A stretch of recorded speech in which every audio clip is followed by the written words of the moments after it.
नमस्कार, आप देख रहे हैं जे प्राइम भारत और मैं हूं आपके साथ ज्योति कनौजिया। आइए रुक करते हैं खबर की ओर।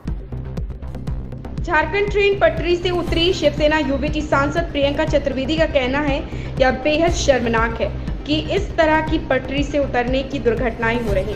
रेल हादसों पर कोई कार्रवाई नहीं होती। रेल मंत्री प्रचार में व्यस्त हैं। दुर्भाग्य से रेल मंत्री उनकी कोई जवाबदेही नहीं है।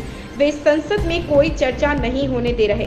उन्होंने जनता को कोई सुविधा नहीं दी है। सुरक्षा और संरक्षा को बाहर कर दिया गया और रेल मंत्री को कार्रवाई करनी चाहिए। आयोजित जवाबदेही। शर्मनाक है कि लगातार हम ऑलमोस्ट एवरी सेकेंड डे पढ़ रहे हैं कि इस तरीके से डिरेलमेंट हो रहा है।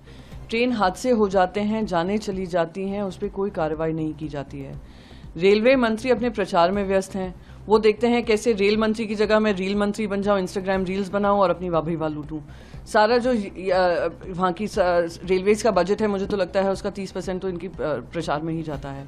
देश का दुर्भाग्य है कि ऐसे रेलवे मिनिस्टर हैं जहाँ पे कोई अकाउंटेबिलिटी नहीं ली जाती है। कोई पार्लियामेंट में हम चर्चा करना चाहते हैं अंडर 267, वो चर्चा हमें होने नहीं देते हैं। जब कहते हैं कि जनता के बीच में जो पैसेंजर ट्रेन्स हैं वो घटती जा रही हैं, जो बोगीज हैं वो कम होती जा रही हैं, रिजर्व सीट पे अनरिजर्व लोग भर भर कर जाते हैं। बिहार, उत्तर प्रदेश, झारखंड, छत्तीसगढ़ से जो ट्रेनें चलती हैं, निकलती हैं, आपको उनका हाल देखना चाहिए। लोग टॉयलेट्स में बैठ बैठ कर जा रहे हैं, पर इनको किसी तरीके की शर्म नहीं महसूस हो रही है या ये नहीं ग्लानि महसूस हो रहा है कि इस पर कोई कार्रवाई होनी चाहिए। कोई फीडबैक अच्छे मन से दे तो उसको नकार दिया जाता है। आज सीनियर सिटीजन डिस्काउंट आपने खत्म कर दिया है, पैसेंजर फेयर्स आपने डायनामिक कर दिए हैं, तो कोई अगर लास्ट में टिकट भी खरीदता है उसकी ticket would be as expensive as railway air fare. तो आपने कोई सुविधा नहीं दी, आपने रोज ये डिरेलमेंट किया। फिर आप आएंगे वहां पर विजुअल्स लेंगे कि कहीं आप किसी की बाइक में बैठकर जा रहे हैं, कभी ऑटो में बैठकर जा रहे हैं, कभी इंजन के नीचे जा रहे हैं, चेक करने जा रहे हैं। क्या चेक कर रहे हैं जब हादसा हो चुका?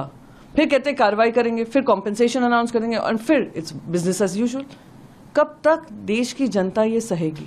कब तक देश की जनता प्रधानमंत्री से ये उम्मीद रखेगी कि प्रधानमंत्री जी आपके कैबिनेट में ऐसे मंत्री बैठे हैं जो काम नहीं कर पा रहे हैं, जिनको जिम्मेदारी तो बहुत सारी, इतनी सारे उनको पोर्टफोलियोज दिए हुए हैं। How can he do justice to the railway ministry कि safety and security has been thrown out of the window? तो ये इस पे कार्रवाई होनी चाहिए और रेलवे मंत्री को इसकी जवाबदेही लेनी चाहिए। जी, इस खबर में बस इतना ही। बने रहें जे प्राइम भारत के साथ।